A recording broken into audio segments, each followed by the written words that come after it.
Good morning, good afternoon, good evening, everybody. This is Najat Roshdi, the director of the Peer-to-Peer project, and I would like to very warmly welcome all of you joining us today. I hope you are all doing well and keeping healthy and safe, knowing that those are really challenging times. It is a very special webinar for me because that's the last one I organized as the director of the peer-to-peer since I am moving back to the field. So really I want, first of all, to thank all those who participated to our webinars, but also all the speakers that we had in the past webinars. Our webinar today is really at the heart of the new challenges we are all going through, either because of the COVID-19 or simply because of the protracted crisis. Let me start very quickly with some technical guidance and some ground rules, please. So you should stay on mute through the course of this webinar. And please have your camera turned off at all times during the webinar. RCs and HCs can unmute and ask questions of the floor. And I will ask all the participants to use the chat box on the right-hand side of your WebEx window to communicate with everyone on this webinar or to ask your question. This webinar is recorded and it will be made available on our website. As you all know, humanitarian development collaboration and its linkages to peace are critical to effective humanitarian action. A key part of this collaboration is the combined effort of humanitarian, development, and peace actors towards collective outcomes. Jointly envisioned results that reduce need, risk, and vulnerability over multiple years. Collective outcomes that are based on a shared analysis and provide a common vision can build a bridge between short-term assistance, medium-term, and long-term development programming and financing. And more importantly, it can help us support more and support better the people we are serving. As you know, in June 2020, the Interagency Standing Committee Principals endorsed the UN-IASC Light Guidance on collective outcomes. And I am privileged, and it's my honor actually, to have with us today the panelists Metsi Maketa, the RCHE in Burkina Faso, ASG, Assistant High Commissioner for Operation, Raouf Mazou in UNHCR, Dr. Dani Siskandaraj, Executive Director in Oxfam, Great Britain, and Rachel Scott, the Senior Partnership and Policy Advisor in Crisis and Fragility Policy and Engagement at UNDP. A very warm welcome to you, Metsi, Raouf, Dani, and Rachel, and thank you very much for being with us today. Without further ado, I would like to ask the first question to you, Raouf. Raouf, are you with us?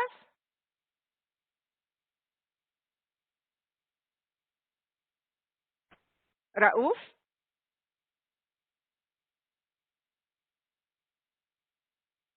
Raouf, are you with us? Let me proceed with the question. So, humanitarian development collaboration and its linkages to peace are viewed as critical in humanitarian action, particularly in protracted crisis. So can you tell us from your own perspective and from where you are sitting, how do collective outcomes help achieve this collaboration, and what are the practical measures, processes, and structures required on the ground to achieve this? Over to you, Raouf. Thank you very much, Najat, and very pleased to join you and the other panelists for this very interesting and important conversation. I would also like to take this opportunity, Najat, to congratulate you on your appointment and wish you the best in the future. The first thing I would like first words that I would like to say is about the evolution of the humanitarian development peace nexus. The majority of stakeholders at the World Humanitarian Summit in 2016 identified the strengthening of humanitarian development collaboration as a top priority. And since then, most actors also agreed that the peace element needs to be considered. As you mentioned, WHO and UNHCR developed this light guidance on collective outcomes on behalf of the IASC to provide all colleagues with a concrete tool at hand to create and deliver context-specific collective outcomes for humanitarian development and peace actors. And it is important to note that donors, NGOs, and agencies such as the Peace Building Office, the World Bank, OCHA, ICVA, WFP, and others all contributed and remain engaged in the process throughout all of 2019. Why are the collective outcomes relevant?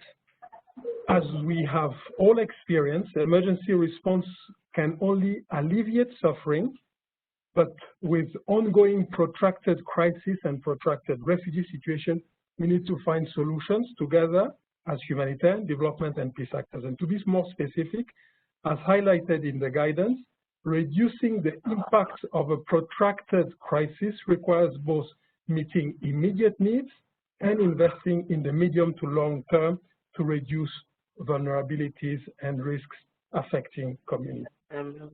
Lastly, the collaboration between the three pillars, as we know, can prove difficult due to differences in ways of working, timelines, goals, and principles. There have, I must say, however, been considerable progress in strengthening the collaboration between the humanitarian and development actors since the World Humanitarian Summit. And thanks to the development and implementation of collective outcomes, we can already see initial results in different contexts. One context in which there has been great development is the involvement of the World Bank in forced displacement and more specifically in refugee response. The IDA 19 sub-window for refugees and host communities, which makes about $2.2 billion available for a period of time that will lead to 2023, has greatly helped refugee inclusion.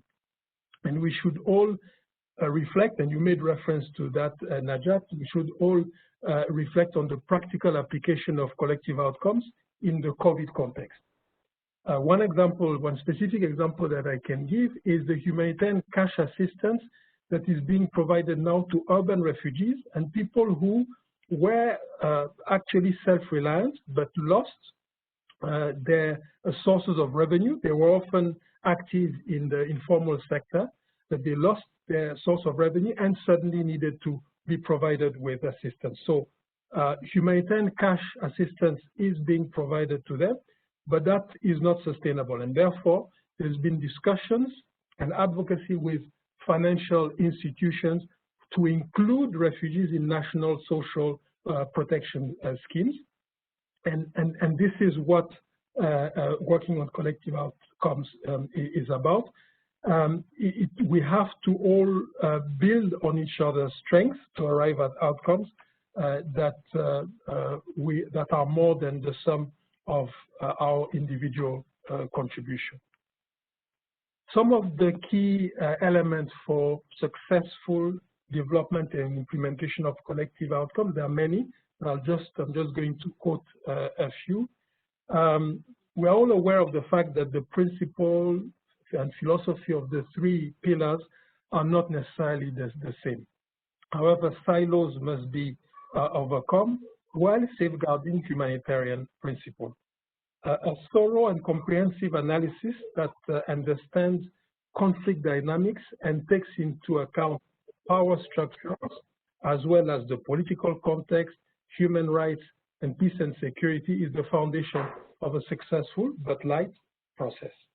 One of the main elements in achieving collective outcomes is understanding the local context and ensuring the inclusiveness through the involvement of all relevant stakeholders, including NGOs and civil society actors. Placing people at the center is also essential in formulating collective outcomes. In asylum context, for instance, UNHCR strives to put refugees at the center in line with the Global Compact on Refugees adopted in late 2018 by strengthening their self-reliance and promoting their active participation in their role and in the host community, contributing to strong and peaceful societies. Lastly, in IDP context, this is particularly important for UNHCR-led or co-led protection, shelter, and CCCM clusters to support development and peace actors, to place greater emphasis on the centrality of protection. Allow me to now give a practical example. In the Horn of Africa in March 2017, heads of states adopted the so-called Nairobi Declaration on Durable Solution for Somali Refugees. The context was one of shrinking asylum space and feelings expressed by Kenya in particular during the World Humanitarian Summit that the refugee burden was not equitably shared by member states.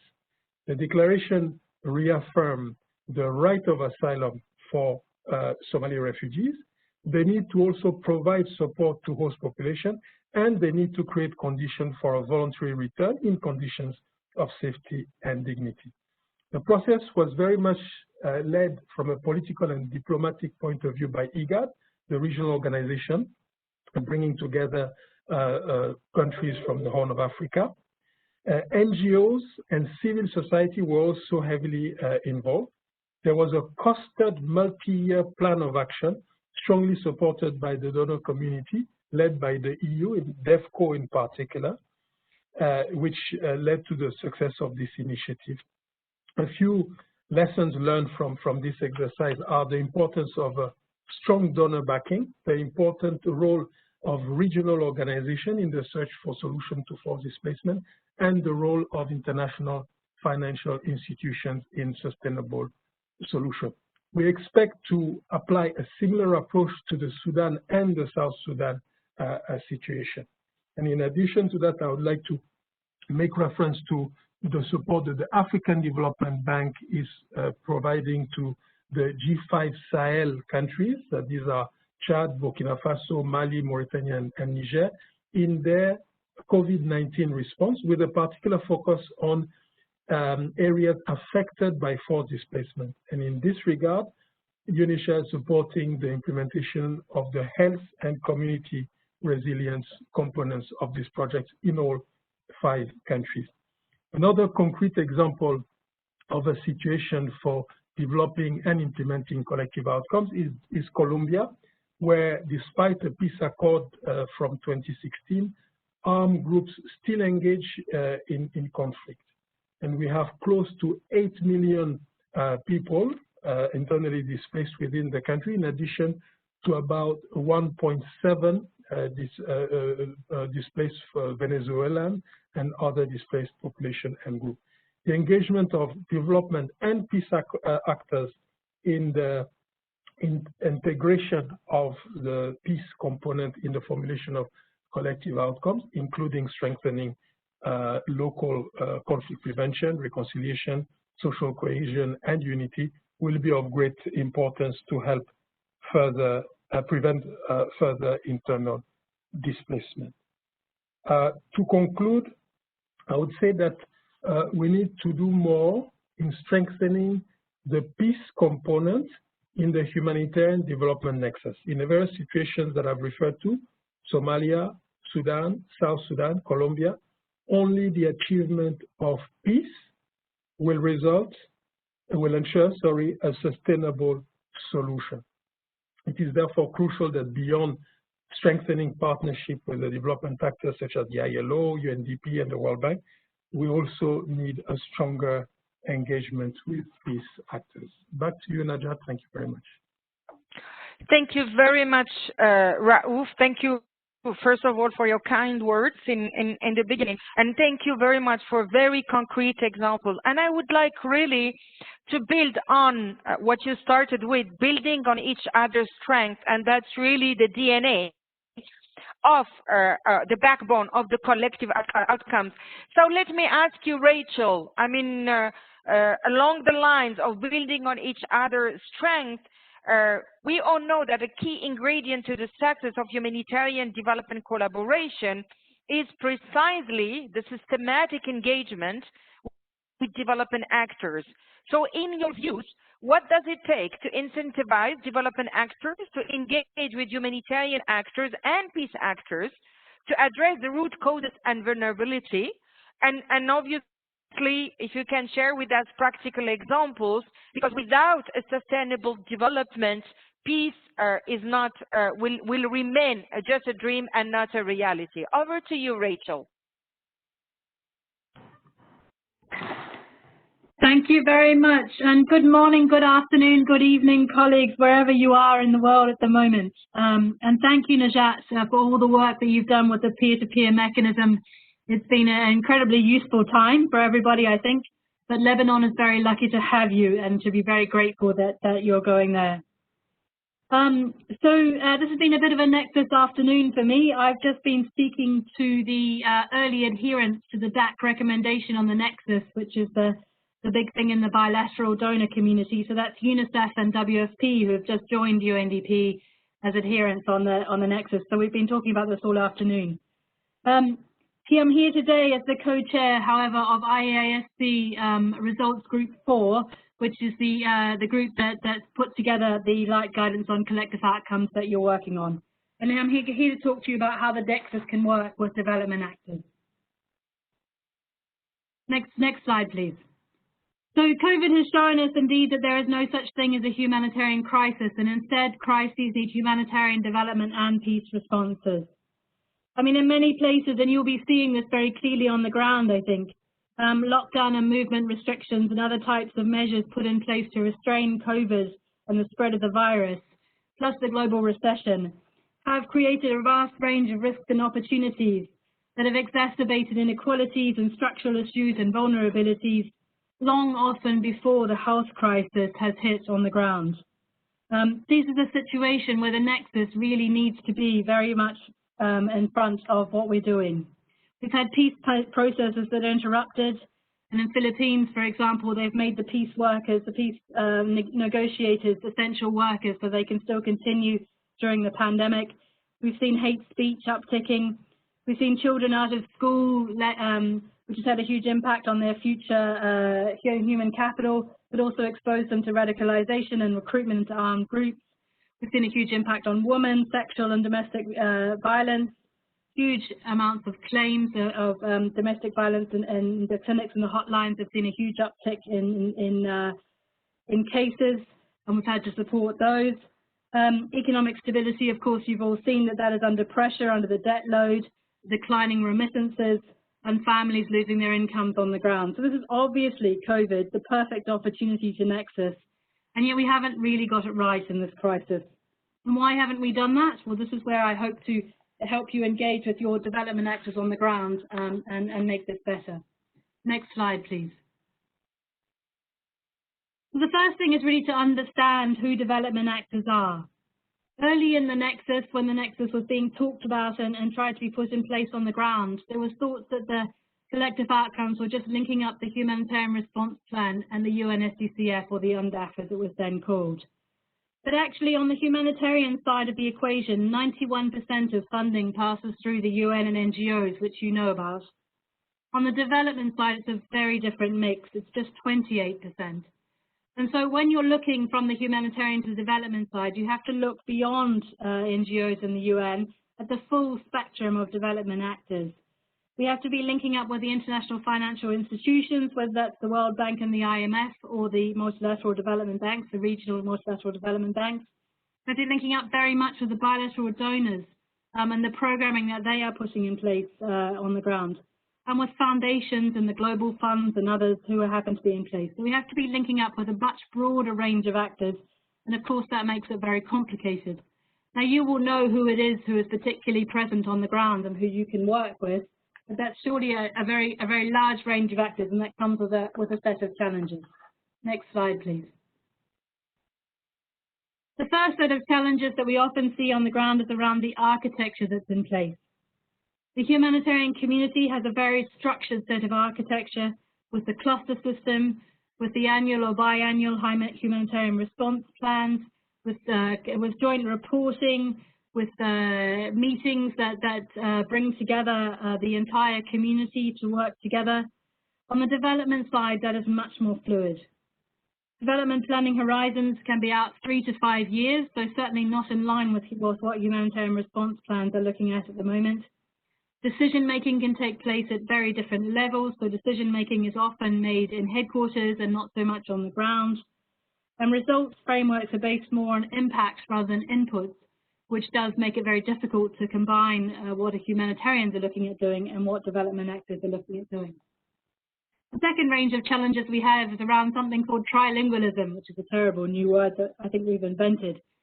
But it's about finding people who can actually speak humanitarian development and peace on a coherent way.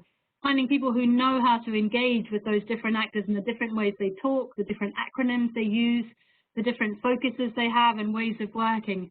And this is where we need to sort of up our game, I think, in terms of making sure that we have people who can speak all those different languages and therefore enable the nexus on the ground. And the third one is about financing. In the end, it's going to be the financial flows that will help enable the nexus the most. But at the moment, there's often limited financial literacy on the ground, and we're not expecting, of course, water engineers to understand how development economics works.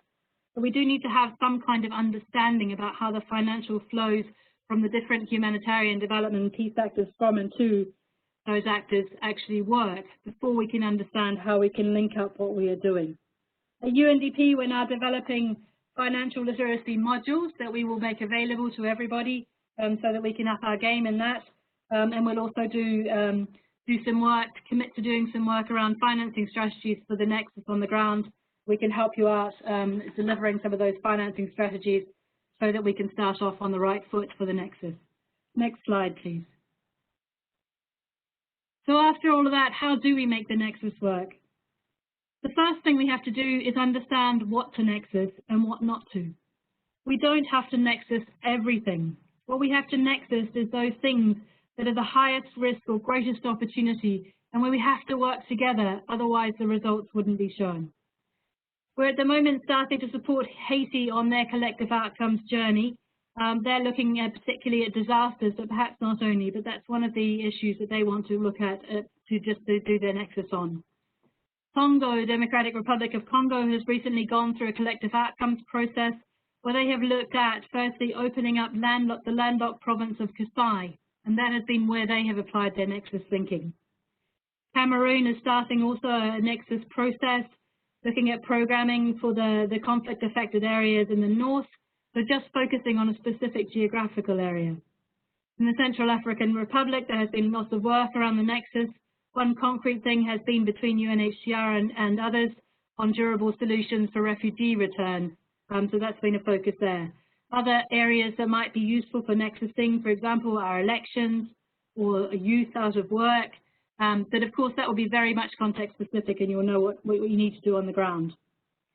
The second is that we have to think about the right type of a nexus. The type of nexus that usually goes on the ground is something that's like a coalition, and that's what collective outcomes are designed to bring together. They bring together advocacy support, good officers, and programming across different layers of society, and a true recognition that no one set of actors can do this alone, and that we need to work together for that. We need to look at the good officers functions. We need to do multidimensional programming. We work on system strengthening and individual community support as well. And all that has to work together if we're going to achieve our results. The second type, and maybe this is a bit rarer, is joint programming. Is when we need each other and have an interdependence of working together. And only if we work together can we make the nexus work. Joint programming is much harder to do, of course. We have to have similar program timelines, similar risk appetite. We have to have agreement on results and monitoring arrangements. And often we have to have a greater potential for funding in that type of arrangement if we are going to do joint programming properly. And the last type is agency only, recognizing that in some areas, in some thematic areas, where there is a clear division of labor or there are only a few actors in place, and actually we really don't need to nexus. We need to do this on our own. If we can't nexus, if there is a lack of understanding on the ground of why we need to come together. We can work together on the low-hanging fruit and build trust. Some of those things might be sharing data between the humanitarian development and peace communities, doing joint learning and evaluation sessions so that we understand what it is about our different interventions that have worked and what hasn't. You might move on to that to multi-stakeholder analysis that then might almost by mistake turn into collective outcomes, and financing strategies, which can also help us bring together our different financial flows and then understand what it is that we're doing. And lastly, ask for help. IASC Results Group 4 stands here globally to be able to help you to bring the challenges that you're finding on the ground to the global level and help solve them. There are other global processes such as the Joint Steering Committee of the UN and the International Network on Conflict and Fragility, who is the donor side, if you like, of the nexus, who can help unblock some of these challenges. And then, of course, UNDP's Crisis Bureau can help you out with things like the financing strategies and other types of work that you might need. So please do get in contact if you need. Thank you very much, Najat. Handing back to you. Thank you very much, Rachel, for taking us through the what to nexus and what not to nexus, and I really like that. But also the actors, the how, the who, and how we translate actually very concretely this willingness to collaborate into very concrete results, and for sharing with us the Haiti example. Now let me turn to Metsi, the humanitarian and resident coordinator in Burkina Faso, so she can also share with us perspective from the field. Burkina Faso is not any country. Burkina Faso is home to one of the fastest growing humanitarian crises in the world. The significant and chronic humanitarian needs in the country merit a shift in approach to address deep-rooted vulnerabilities and risks. So Metsi, please, based on what Raouf and Rachel shared with us, please tell us about your experience with collective outcomes and what has worked in the context of protracted crisis, and where do you think there is a room for improvement? Over to you, Metsi. Thank you, Najat, and wonderful to be connected with everyone. I cannot go directly to the question without also reminding what Rachel has touched on and Raouf have touched on, which is the point about going beyond the concepts and focusing on people. Next slide, please. So I just wanted to remind from our side, the first thing is it is about protection and dignity of people. It is about acknowledging people as right holders, and it is also about people as actors. So that is everything that we would be doing, and we'll be sharing lessons, is reminding us that it is beyond the concept, it is about people. Next slide, please. And very quickly, remind you that in all settings that Rachel has painted, that we all have settings. There are acute development deficits, and there's also continued conflict. The entry points would differ from country to country. In Burkina Faso, we had a protected setting, and in particular on the food security and nutrition, as well as on disaster risk reduction. We also have acute development deficits in some zones in Burkina Faso that are today areas where there are high risks. When you look at the risk-informed metrics, there are areas where there's a sense of exclusion, and these areas have extended beyond when we started doing the work on pulling the efforts together within the nexus. Next, please. And this explains the four collective outcomes that we worked on in 2017. I just need to point out that these are still valid given the underlying issues are still there. What is different with increased conflict in the Central Sahel is that the zone of fragility has expanded. The load of people needing immediate assistance has also increased, and the crisis is still unfolding. So we are dealing with protracted setting, at the same time managing an unfolding crisis, and we need to be pulling all of these efforts together. Next, please. And then I will focus on this next slide. And it's interesting because not knowing what Rachel would be saying, and this is what I wanted to focus on what we are learning in Burkina Faso with respect to the collective outcomes, but looking at the part about who are the development and peace actors. First, I have to acknowledge the work that Rachel led at OECD DAC on the OECD recommendation on Nexus. And I think it's been, from our side, an important instrument that we used with the partners, the development partners that is, and the bilateral. And they managed to look at it and ask themselves, what is their role in it? We worked with it in the coordination mechanism with the partners. We then asked the question, what would be the role operationally of each of the partners in implementing the recommendation in the context of Burkina Faso that we just painted and that was painted at the beginning. What we have today in terms of development partners is the bilaterals on the one hand, and on the other hand, we have multilaterals, which is the EU and the World Bank. On the EU and the World Bank side, going back to what Rachel said, with the process of analyzing and understanding what are the drivers of conflict and where are the areas where there needs to be effort to manage the drivers of conflict to reduce increasing humanitarian needs. We undertook the exercise of prevention and peace building assessment, and this exercise brought together the UN, the EU, the World Bank, and the African Development Bank.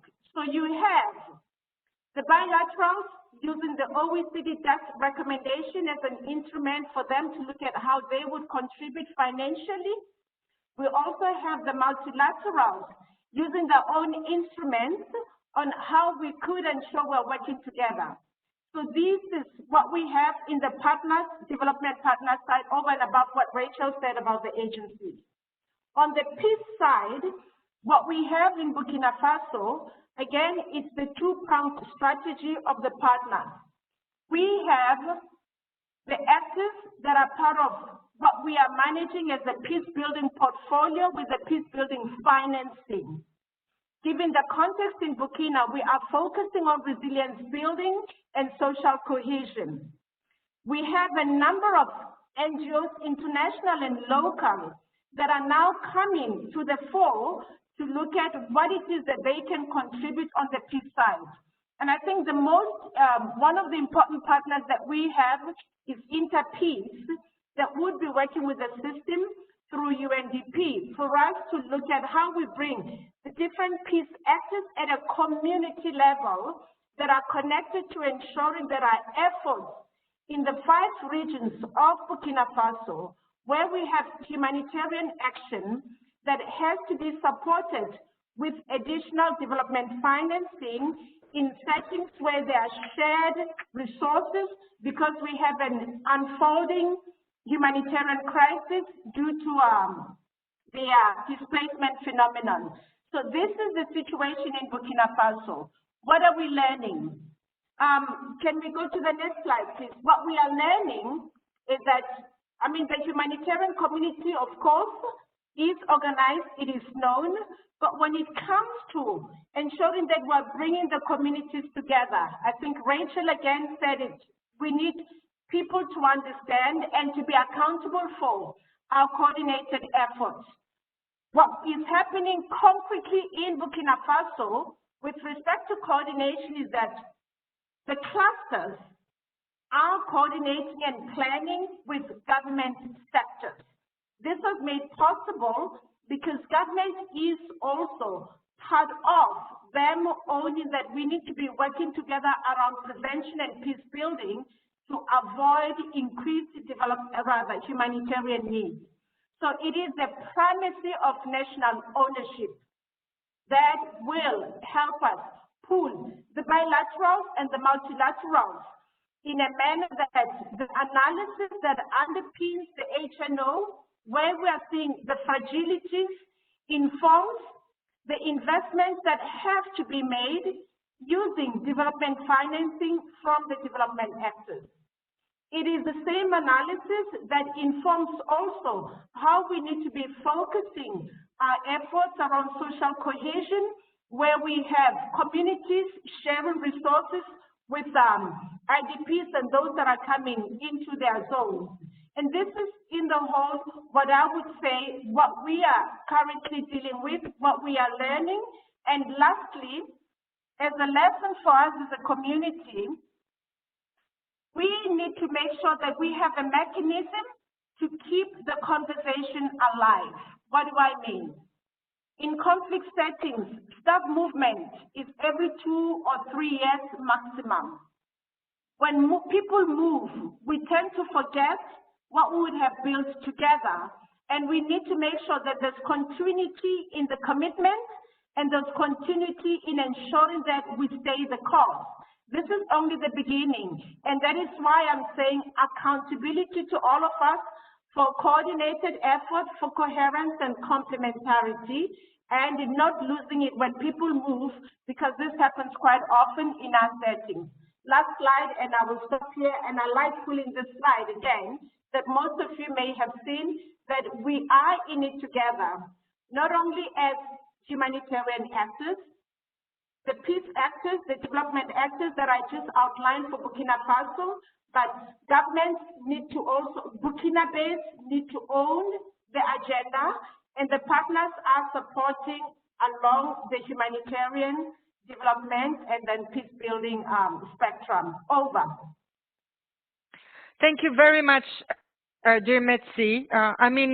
It's very compelling, and it explains very clearly also the challenges you are facing in the field. Thank you also very much for bringing to the conversation not only the collective outcomes, but also the collective accountability and the ownership. Now I would like to take 2-3 questions from the floor, and please be aware that Rachel will have to leave us in 10 minutes. So if you have any question, please start by addressing them to Rachel. And I have David, the HC in DRC, for the floor. David, over to you. Thank you, Najat. Can you hear me? Yes. Great. Yes, thank you very much. Look, if I may, it's more of a comment than a question. A very stimulating conversation. Thank you for bringing this to the peer-to-peer education series, Najat. Rachel mentioned the UN project in the Concise in the DRC, so I thought that was a good entry point for me just to make a few comments. I think the conditions have to be propitious to have a genuine nexus approach. That you can't always just force it on a certain context. In the Concise here, which are actually 5 provinces in basically central DRC, I think that this approach has become obvious to everyone as absolutely necessary. And the reason for that is that there's several reasons actually. It's a highly vulnerable population, extreme poverty, high rates of malnutrition, but it's also a very fragile area that's just getting over a political crisis. And yes, in the context of where we are, and this is a little bit within the volley of peace building, the mission will be closing its presence there in the next 12 months. So we have an imperative in the transition process with the SDGs directive to get the nexus right for the Concise. And it's very interesting that this ties into our report and is supported by the Security Council. They are encouraging actively this joining up of humanitarian peace building and development approaches at a high political level. And I think that this is something that is important because as the mission scales down, we need to scale up the UNCT. Otherwise, we leave the potential of a major vacuum in the Concise, which could have, I think, consequences for future security and for the peace and security of the region. But where the conditions also need to be right is that you need to have also, I think, some good seed funding behind it. None of the, I mean, in a country as big as this, all of the agencies are stretched. And unfortunately, we spend most of our time doing humanitarian firefighting. We're putting out, humanitarian crisis. And one of the results of that, of course, is there's been a marked lack of investment in development. So this is where the Peace Building Support Office comes in. And I'm really, really happy to say that we have now got 4 projects approved, which will in fact provide a financing bridge, but also allow the UN country team agencies, funds and programs to move in and establish a presence in the Kasais, in Chikapa and Kananga, so that they actually can scale up their offices with a presence which is financed by the PBSO stream. And that will be looking at, important things such as strengthening governance, but also youth employment, particularly women in agriculture. Empowering women is a big part of our project, preventing sexual exploitation and abuse. But a lot of the economic piece is in there as well. I guess just to conclude, I think what's important, of course, is that the IFIs, particularly the World Bank, tie into this process perhaps more closely. We are now exploring the HDPP, the Humanitarian Development Partnership, which I think will go some way to strengthening that. But unless the World Bank's investments are also tied into this process, particularly with investments in infrastructure, which can have peace dividends, then we're always going to be chasing the dollar. The other factor I think is very important, I've just mentioned, is the political will, but we're very lucky here to have a couple of donor embassies which are champions. We have what's called the Donor Nexus Group, which is led by Sweden, and then that's very important, I think, in also informing and bringing agencies into the program, because donor financing is now tied and contingent in some areas on the collective outcomes being pursued. And there, Metzi's already mentioned, but as we mentioned earlier, the OECD had a big part to play in basically as a convener for the national consultation on collective outcomes. And I think that that was really, really important. And the final point I want to make is the government buy-in.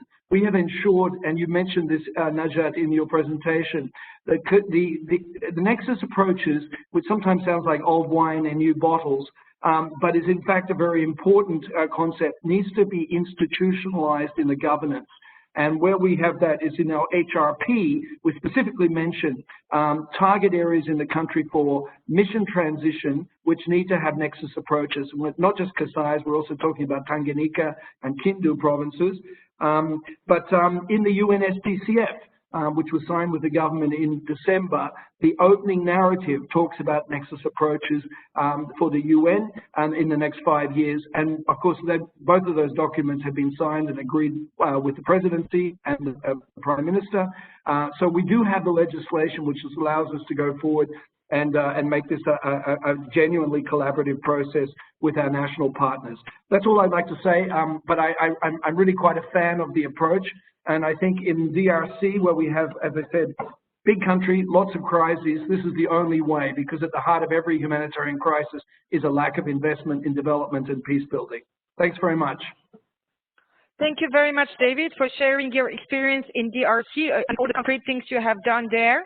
I have a question for you here, Rachel. Does the Humanitarian Development and Peace Nexus also include work on disaster risk reduction and action to stem the adverse effects of climate change? Over to you, Rachel. Thanks, Najat, and thanks to whoever posed the question. Just to let everyone know, I'm around till 4:15 if you need me. Oh, so that's another half an hour for those who are not on the same time zone. Does it include disaster risk reduction and climate? It includes whatever is the greatest risk or the greatest opportunities for your particular country setting. So if in the country context where you are, disasters are one of the greatest risks, and doing disaster risk reduction or increasing the capacity to be able to deal with disasters is one of the most important things to do right now, as it is in Haiti, then of course disasters should be high on your list. If climate is one of the biggest issues that you have and that you're facing, and that people in your context are dealing with, then of course climate should be high on the agenda. Having said that, of course, climate is a little bit more challenging.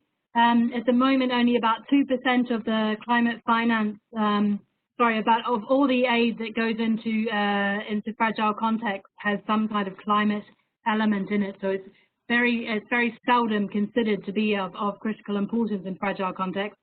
But certainly we can do something better on the climate financing side to help stimulate that. Thank you. Thank you, Rachel.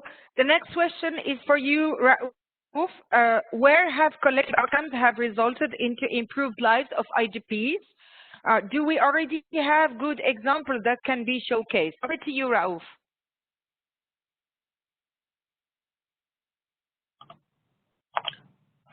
I think we can, and if we listen to what Metsi told us, Burkina Faso is probably one of the places where right now you have the fastest increase in the number of IDPs, and what is being done, and the whole philosophy of what colleagues are doing under the leadership of Metsi is precisely to have an approach that takes into consideration the humanitarian, the development, and the peace aspects of things.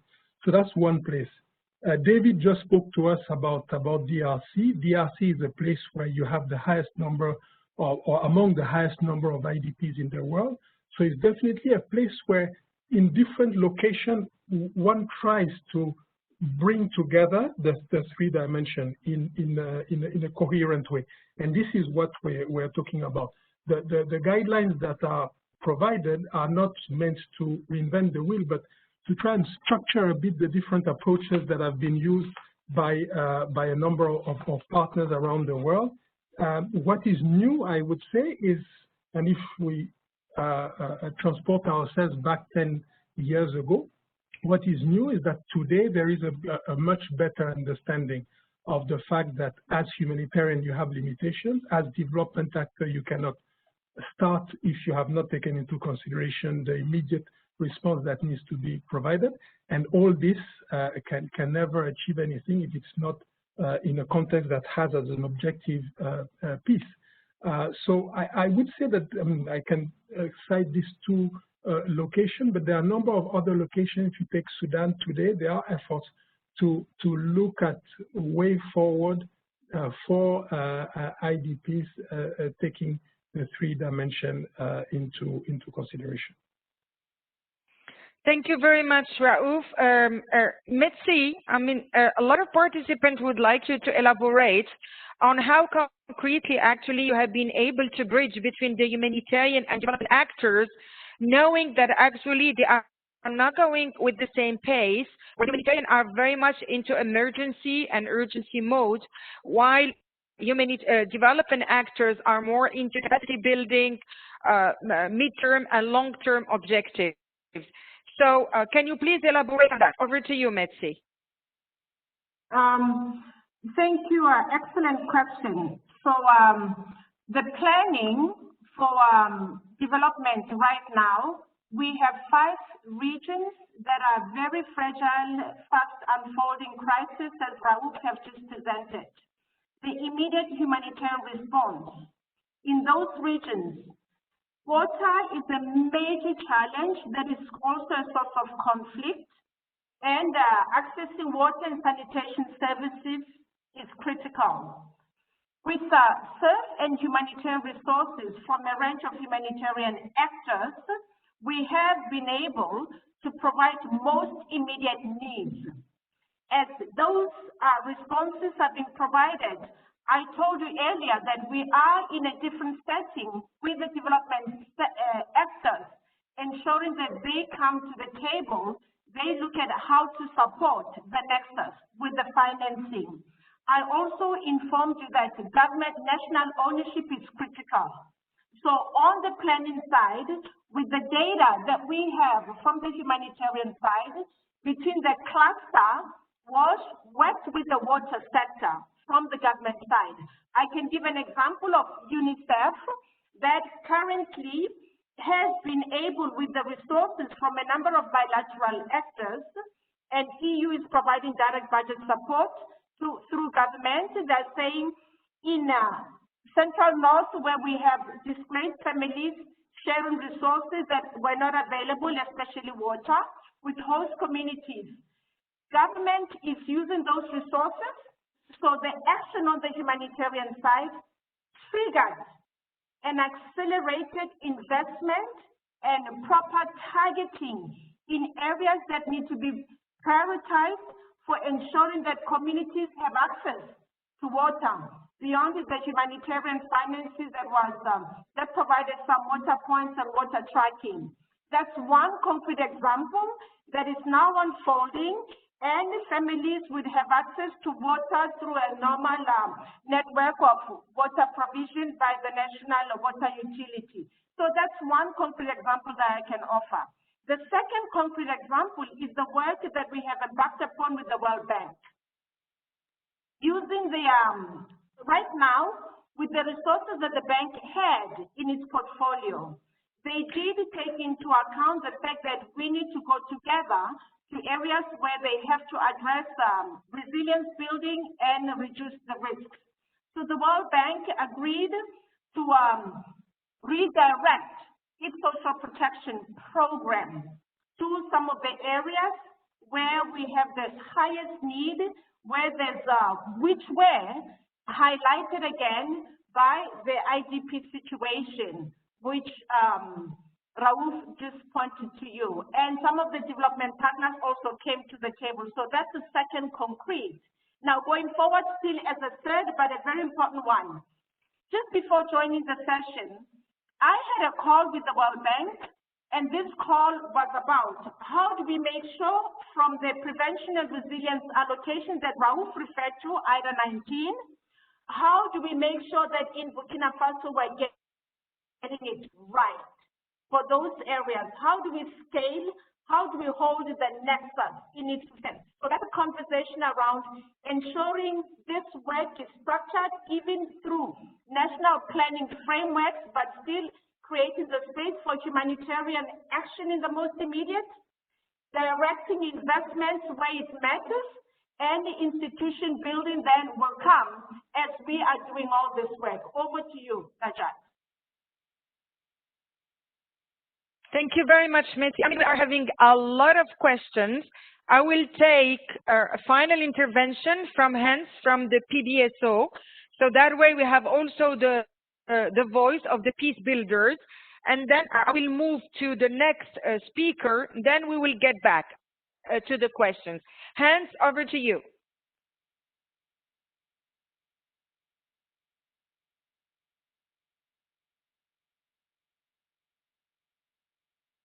While Hans is preparing, there is a question about humanitarian financing and actually the role of NGOs on the ground. We will have Danny addressing that. But the question is, development financing needs to be more risk tolerant to reduce needs in chronic crisis. But so does development programming to stay and deliver. What are the challenges with this? While Hans is preparing to join, please, Rachel. Can you hear me? Oh, so you're okay. Go ahead. And then Rachel, can you address the development financing and the risk taking? And then I'll move to the speaker. Go ahead, Hans, please. So thank you very much.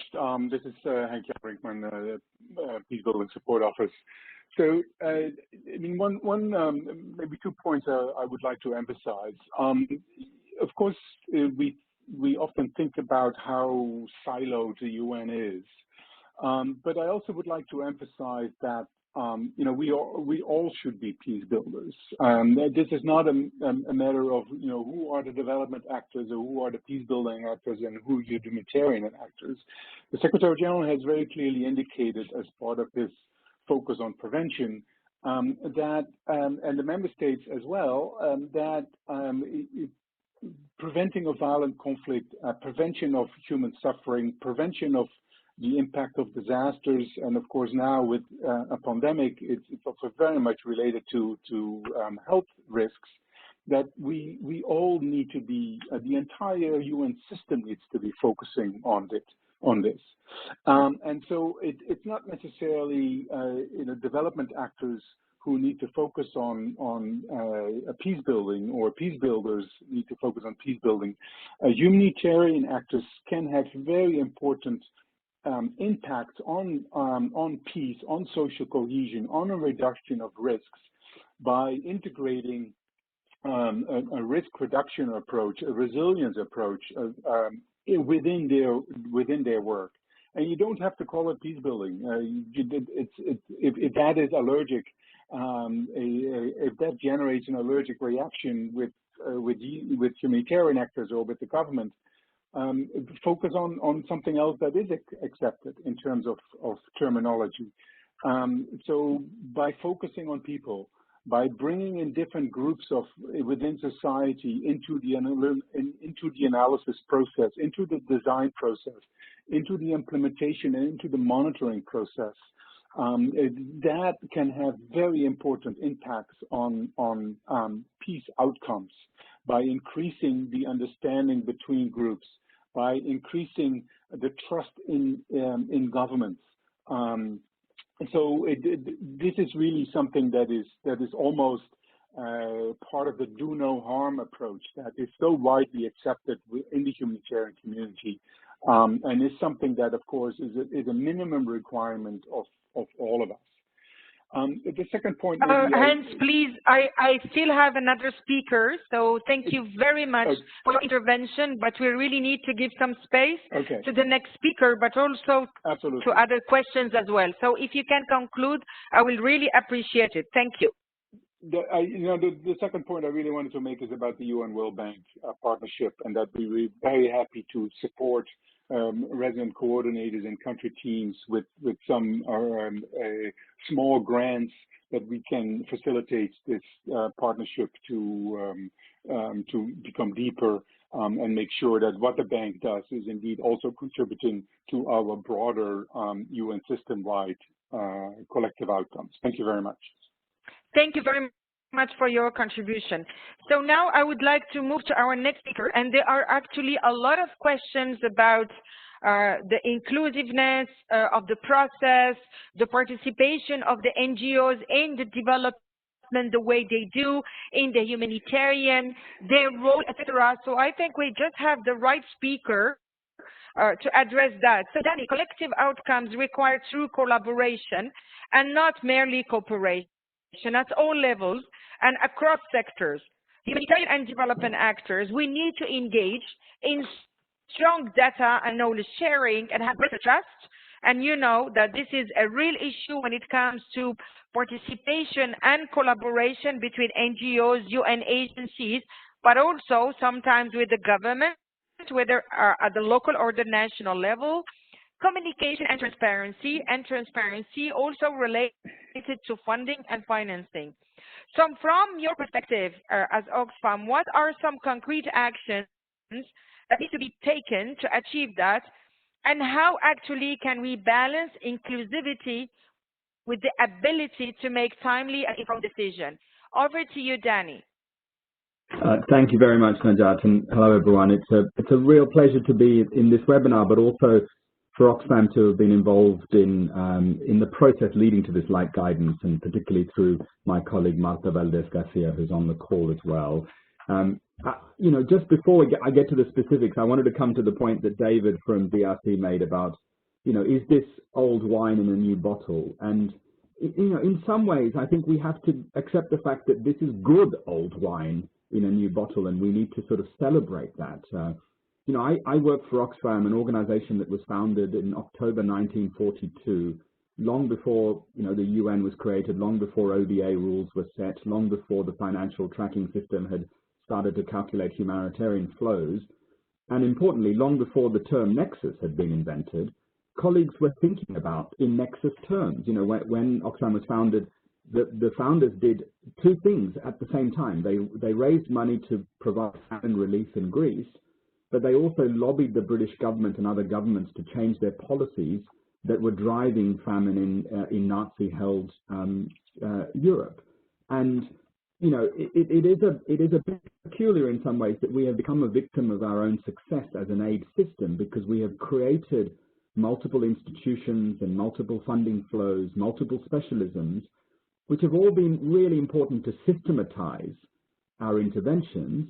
But I think what we're now doing is going back to the idea that we have to be much more collaborative and outcomes oriented and work together in much more sensible ways. And I really liked Rachel's phrase trilingualism and Metzi's boat cartoon, because my first encounter with the humanitarian sector was really as a member of the Secretary General's high-level panel on humanitarian financing that Kristalina Georgieva and Sultan Nazrin Shah co-chaired.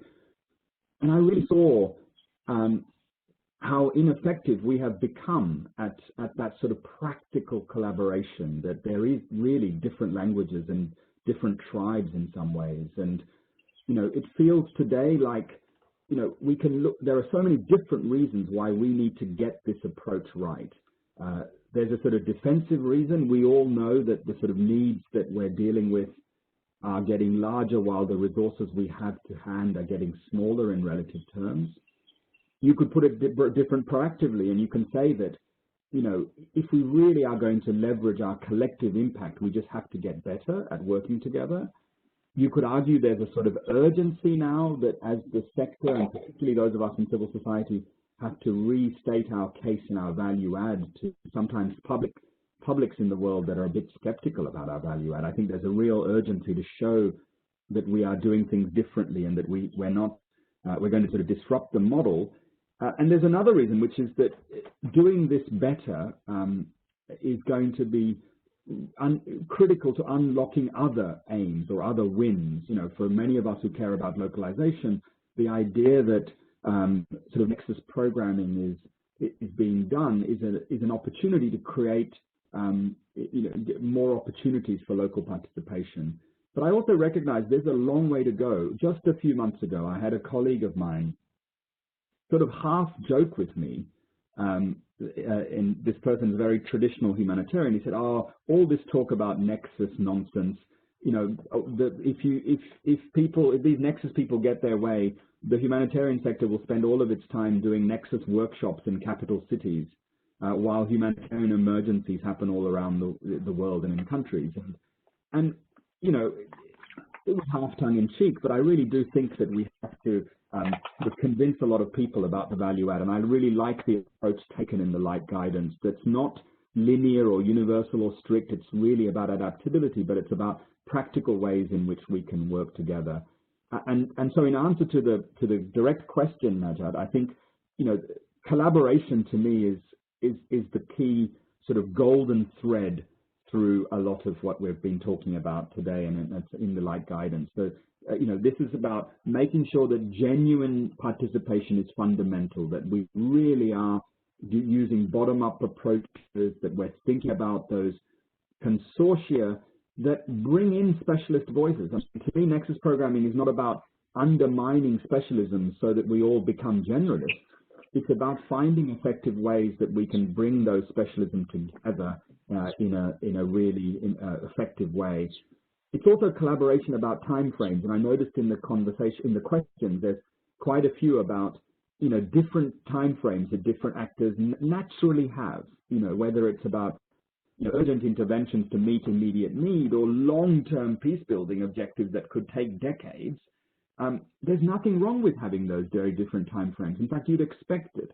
We just need better ways of communicating with each other about those timeframes. So, whichever dimension you look at it, whether it's a sort of specialism dimension or a timeframe dimension, I think that this is about coming up with and adapting and learning as we go better mechanisms for joining up. It's also about the ability to listen and share learning, and I suppose building in feedback loops. And this comes back to the point I was trying to make earlier about the sort of wider objectives about localization and participation. For me, this Light Guidance is about learning from each other about how to use better feedback loops. And it's not static; it's live. I can tell you from Oxfam's experience in recent years, we have a fabulous initiative called Your Word Counts. That's a pilot mechanism where we're trying to incorporate feedback loops into our own work. And the beauty is that, we are learning as we're going. We started with one idea, we've tested it, we've developed it, we've iterated the model. And this agility and adaptive management is going to be so critical to all of us. And finally, the sort of other practical way I think that this is really important is it's about the sort of culture change that, it's becoming clear to us anyway, and I hope to everyone on this call, that the how is just as important as the what. How we work internally, how we share power, how we work with donors, all of that is going to be important. And I think this is, this light guidance and this work, it hints to, opportunities for leaders and many of the people in this call to role model just new ways of working.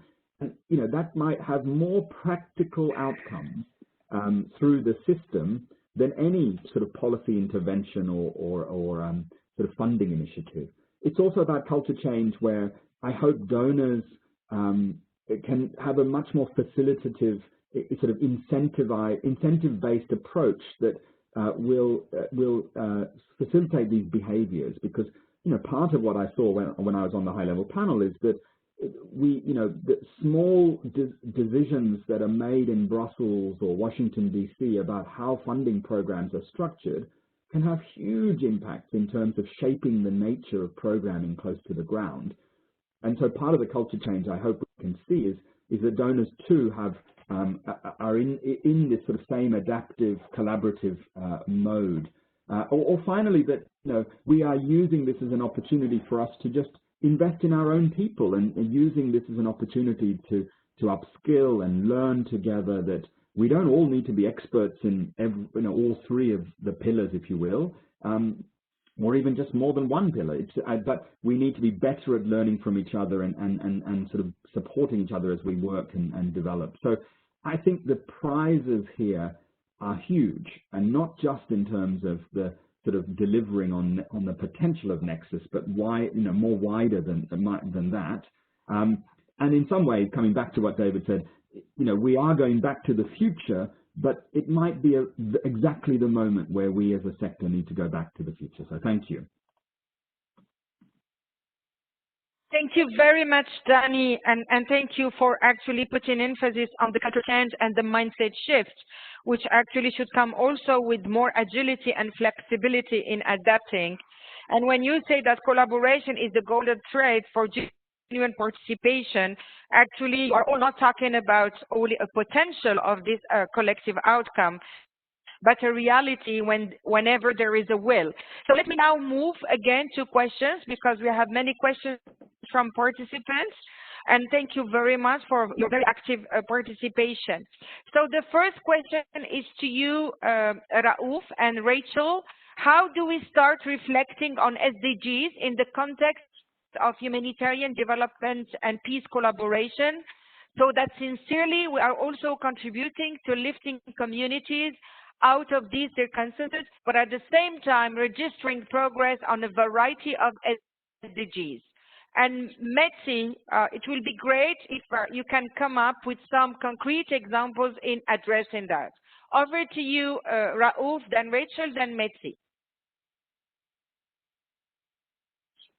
Raouf? Raouf, are you still there?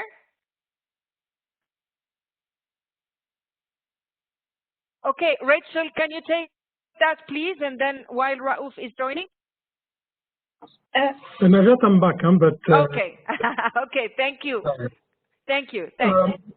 No, that's a very, very important question. And if you allow me to use the refugee situation, because I think it's a good example of people who cross a border, who arrive in a place, need to have humanitarian assistance for some time to make sure that they stay alive. And then there's another phase where their lives need to normalize and they need to have access to all services. And the Global Refugee Compact is very much about that, to make sure that we move from a situation where you have people who are in refugee camps or in situation of humanitarian assistance, to move them into a place where they can actually be included in the society where they are.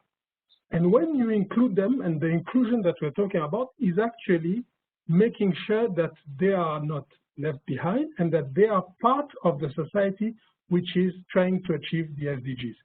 So it's something that, again, initially and in the past, we were seeing in a different way, where you had people staying for 20 years, 30 years in refugee camps. But now what we're saying is inclusion. And it is that inclusion that, for us, brings the refugee, the asylum seeker, and then the refugee into being part of the society where they are. So that's what we're trying to achieve, and that's how the SDGs are relevant for refugee as well as they are for the nationals. One thing that the COVID situation has helped is to get countries to see and understand that they needed to include refugees in their societies. The health response was key. They realized, and everybody realized, that there is no way you can deal with a pandemic if you exclude part of the society, and therefore they need to be included. We also have seen in our response that a response which is simply focusing on the humanitarian response to refugees does not make sense. You need to provide support to the government and make sure that that support benefits not just the refugees who have arrived, but the host populations also. So it's that inclusion which is what we're trying to achieve, and that's how we are moving towards taking part in countries' effort to achieve the SDGs. Back to you. Thank you very much, Rachel. I mean, the recovery efforts and coming up with a new social and economic recovery for countries who have been hit badly by COVID is at the heart of what UNDP is doing. So how actually we are still addressing SDG while aiming for collective outcomes? Over to you, Rachel. Thanks, Najat. So I think, on the COVID side, one of the ways that we can advance the nexus around the COVID is to be sharing our data more clearly, and that's to be sharing sort of humanitarian rapid assessments with the development community as they work to develop the socio-economic response plan. So that's certainly one practical way. We're on the ground. We can ensure sort of a nexus type response and make sure that the recovery takes into account those people who have been most left behind. And with the SDGs more broadly, we're seeing about an 18% progress rate in fragile contexts towards the SDGs. I mean, they're severely off track in delivering on our global commitment to Agenda 2030. And that's because, where we're working, and you all know this much better than I do, this is a very wicked problem. How do you solve the problem of fragility? And you certainly can't solve that by one set of actors alone. We need this complementary approach to be able to deliver results. And we need to be working towards more sustainable results as well. I mean, the World Humanitarian Summit, we all committed to ending need, not just to meeting need. And that's where we need to be going now. We need to be thinking about, are there places in the world where we don't really need a humanitarian response anymore? We shouldn't really have humanitarians on the ground. And maybe the development actors need to hold their hands up, and UNDP included, and say, okay, we haven't done enough to eliminate some of the structural and systemic vulnerabilities that are in place on the ground. We need to do more to do that, and therefore this will no longer be a humanitarian situation. And so maybe we need to scale up our development in these places to make this happen, and to make great progress towards Agenda 2030. And to do that, we need to apply an nexus approach, and that allows us access to a larger range of tools. We get a wider information set if we can share data between the different data and analysis between the different groups. We get access to a new financing set and financing tools, so we can mash up, if you like, the humanitarian development and peace financing flows with those that are coming through the private sector, with remittances, with other incomes such as domestic resources through the government. We can mash that all up together to try and achieve the better result, as we said in Agenda 2030. And we can have access to different ranges of stakeholders. Humanitarians speak to very different people and have a much closer relationship with individuals and communities than perhaps development actors often do. Development actors often have a much closer relationship with governments and people in capital cities. And maybe there's something that we can do there to make sure that we're speaking to the right range of stakeholders. And we can leverage our different comparative advantages and networks and things on political and security influences, and develop new and strengthened partnerships across the nexus, including between humanitarians and development. But let's, as Kankian said, let's not forget the peace actors as well. They're very important. Thank you, and over. Thank you very much, Rachel. I would like to move to Danny. And you just mentioned Rachel Henke saying that we should not leave the peace actors outside. But some humanitarian, and we got a question about that, would argue that actually this is a threat to humanitarian principle. So Danny, what is your perspective on that? Over to you. So that's interesting you asked that about and use that phrase threat, because I heard it during the preparations for the Grand Bargain and even in the World Humanitarian Summit, that I know there's a real feeling among some humanitarians that the sort of core principles and the really hard thought out sort of ways of working in the sector may be diluted or challenged, that there is this sort of threat that others will come in and compromise our ability to stick to these principles. I don't see that. I see it the other way around. I think that from my experience of the humanitarian sector, there are some really sort of world-leading principles that the sector has helped develop over the last few decades, lacking in some other aspects of sort of sustainable development. And so rather than see this as a sort of threat, I see this as an opportunity. And if you couple that with the wider ambitions around participation and localization, to me, that's, the nexus is both a sort of critical need to improve the quality of our programming, but also this sort of fantastic opportunity to do that sort of more integrated approach. And in some ways, COVID, I think, as Rauf and Rachel have said, is the wake-up call for us all. Oxfam, we're currently responding to COVID in, I think, more than 60 countries now around the world. And the lesson that's sort of abundantly clear is in a pandemic of this nature, in a crisis of this nature, the sort of traditional approaches, the traditional specialisms, the traditional funding mechanisms are not as useful as we once thought. And so we better get our act together and come up with new ones.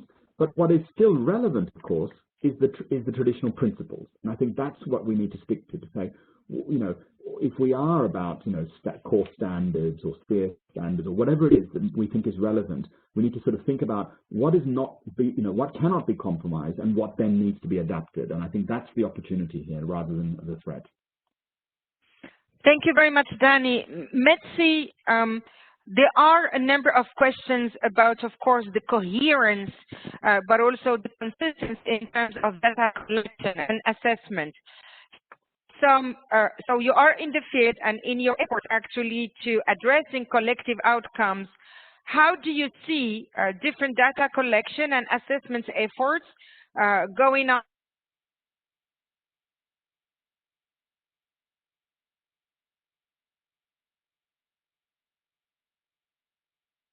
across the nexus, including into a coherent humanitarian development and peace analysis?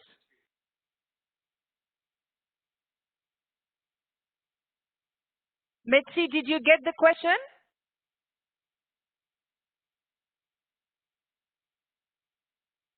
Do you hear me? Well, everybody heard me so far, so what's I was muted. I'm back. I got the question. I was muted. Yes, I heard you. I heard the question, but I first want to also go back to the SDGs and come directly to the question. On the SDG side, I think what's important is to know that the leaving no one behind agenda is the unifying agenda that brings all of us together. Focus is on people.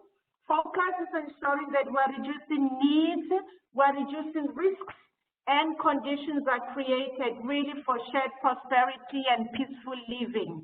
And that is the agenda that brings all of us together as communities that are supporting the countries. I'm just putting up front again the collective outcomes and giving the examples that with SDG logos that show you.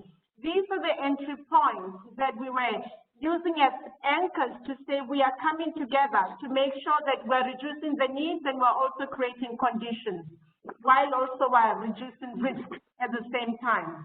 Now, to your direct question around coherence, analytics, and planning. On the planning side, the most immediate planning, which I insist on, was how do we ensure that we're meeting the needs of the most that require support today. The HNO continues to serve and the process continues to serve, and we are using the same data. The development actors, like the World Bank, has used it. Government has used it as well.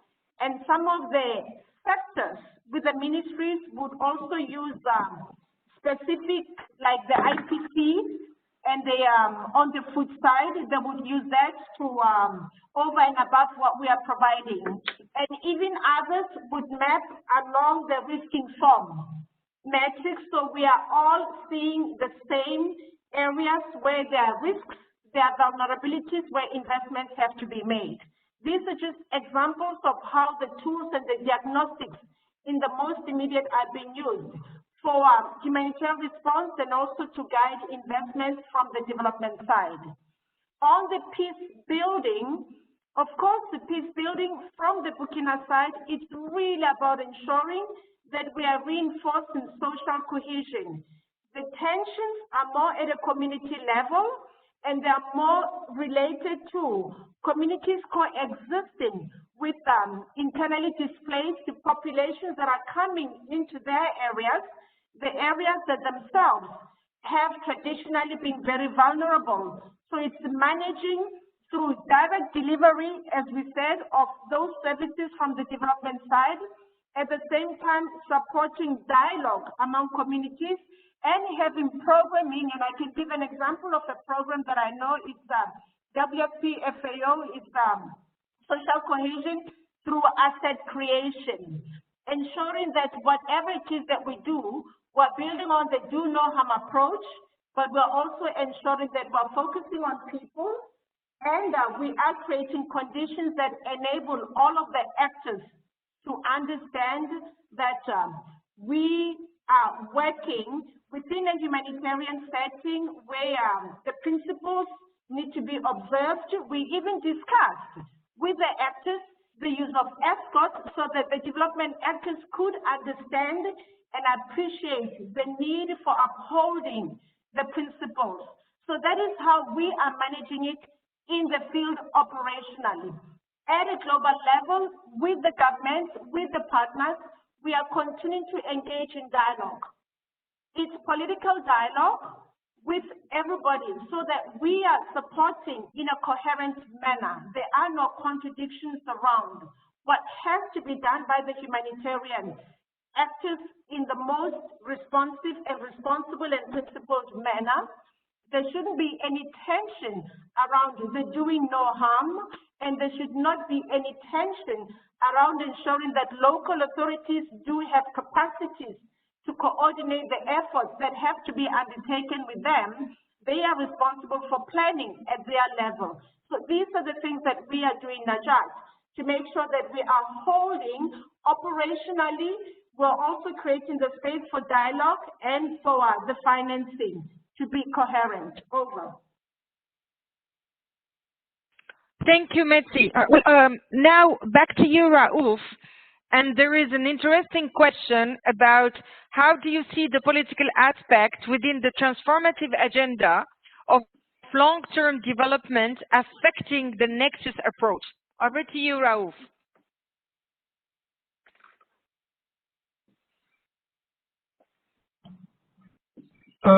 I don't know if I will directly respond to that question or try to go back to one of the earlier question that was asked earlier on the issue of the risk or the threat. I think there was a term that was used earlier. I think it's very important for all of us humanitarian actors to understand that humanitarian response is not an end in itself. It's an abnormal situation that we're trying to deal with through providing support to populations that are living in a certain vulnerability for some time. But what we need to do is to move out of that as fast as possible, invest everything that we can for them to move out of this precarious situation into a normal situation, whether it is refugees, or whether it is IDPs, or whether it is persons who've been affected by a natural disaster or anything of that sort. But it's very, very important that we always keep in mind that, and when we talk about putting people at the center, we all want the people we're talking about to have a normal life, even if it is in a transitionary context while they are still in exile for refugees, or while they are still in a refugee camp, or in an IDP environment. We want them to live as close as possible to normalcy. So that's, I think, is an important point that I would like to make. And for that, we must, there is no other choice but to work with colleagues from the development, or to work with people who are focusing on the resolution of the situation which led to people having to either flee their home or flee their country. Back to you. Thank you, Raouf. Danny, this question is for you. How can we ensure meaningful involvement of NGOs and local communities in the development components, as NGOs' presence is less formalized and organized than in humanitarian settings, since the participation of the NGOs is part of the term of reference of an HDG? Over to you, Danny.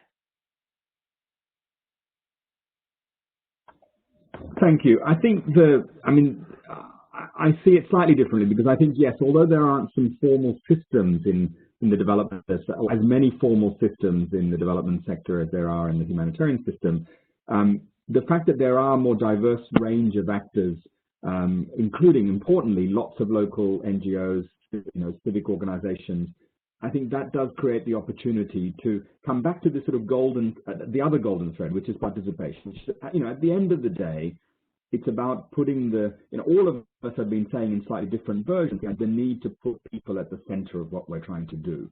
And that could be, done through involving local NGOs. It could be done through sort of feedback loops, thinking more seriously about how to track the effectiveness of programs. And some of this is perhaps more straightforward than people might fear. I mean, I know from colleagues in Oxfam that there's an example of some work we've done. We've been part of an EU-funded durable peace program in Kachin and Shan states in Myanmar since 2015. And this is an example, I suppose I should have referred to it earlier about the question on peace program.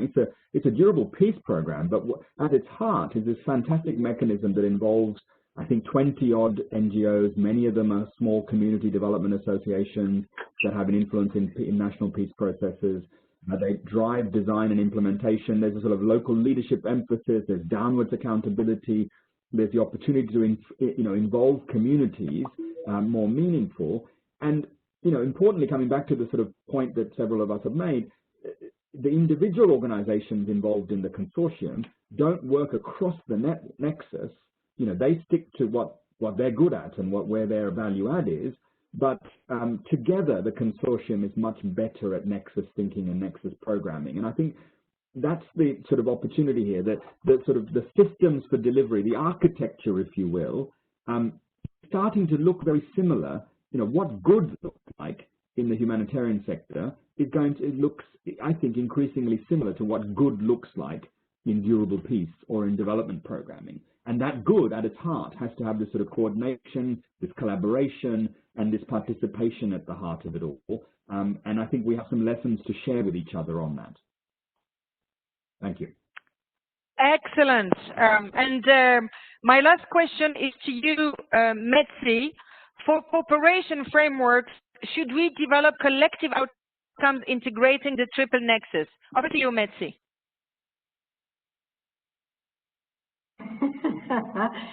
So the direct answer is that our current cooperation framework does have that. This as a matter of reality, the collective outcomes that we had adopted in 2017 as an outcome of the process that brought us together with the unifying theme of leaving no one behind. There was one. Ending need, there was another thing that we had to put to the table, doing everything to prevent and reduce risks. So with that lens, we then, as partners, it became very clear to support Burkina Faso to be on track for its development agenda. But now, of course, the situation has changed given the shock. The direct response is it's a yes, it's not an either or, and our collective outcomes are reflecting that. What we have today is that we have a new momentum, we have a new context that is more challenging, but we have a government that is committed, and I did talk about the primacy of national ownership. Burkina Faso now has put up front and center prevention. They're making an effort to make sure that the humanitarian community continues to work, holding the principles, and while engaging operationally at a local level through what they have adopted as prioritized action plans, territorial-based planning in the 5 regions, reflecting the nexus, but still creating the space for humanitarian action. And those territorial priorities reflecting the nexus. Earlier, I told you about the engagement with the bilaterals and the engagement with IFIs. And they are looking at supporting that framework.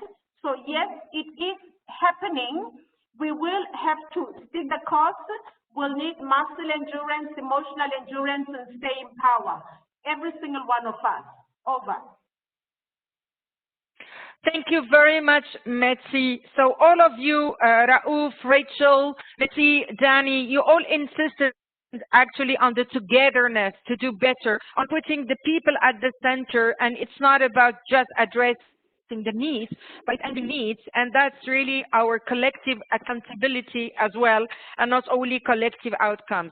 I have a question here. I am afraid we are running out of time, but please feel free to share with us any documents or documented best practices that we could put on our website to share with all the participants. Raouf, Danny, Metsi, any final words?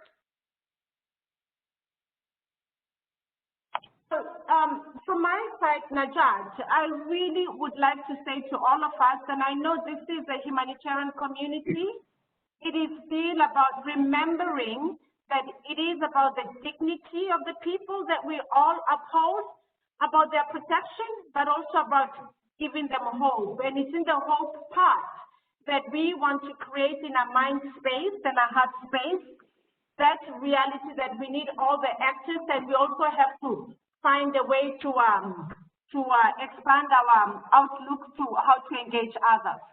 So yes, that's what I would like to just remind us, that we're in it together because it's about protection, dignity, and also creating hope, and people are the actors themselves. Over. Thank you, Metsi. Raouf? Najat, just to thank you for this opportunity, and to stress again on the importance of the quality of the support that we are providing to people, and to the importance, and to stress the importance of the solution. I mean, when you are in a situation where you are receiving humanitarian assistance, you do not want that situation to prolong forever. You want a solution. So that's how we need to build our response, and that's the focus that we need to keep. But thank you very, very much. Thank you, Raouf. Danny? Just that I think that, you know, much of the Nexus conversation is often about the sort of working together across sectors, whereas I think I would urge colleagues to also think about the time frame. You know, part of the tension we're trying to manage is between immediacy and longer term. And as a global community, we haven't been particularly good at reconciling those tensions between short-term interventions and long-term developments. And the agency, putting people at the heart, as everyone has said, is, I think, the best way to reconcile that tension, because we're not going to get it always right, and there's always going to be that tension. But if we start from the point of putting people at the heart of that project, giving them the agency to make some of those, to resolve some of those tensions, I think then everyone will come out of this a winner or better off. Thanks. Thank you. Rachel, I think Rachel left because she had another call. So in one word, it's all about the people, it's all about the processes, and it is doable. You have provided a lot of very concrete examples. Thank you very much for sharing with the wonderful humanitarian community we have in those webinars. Please stay safe, stay healthy, and keep up the good job. We owe that to the affected people. Thank you.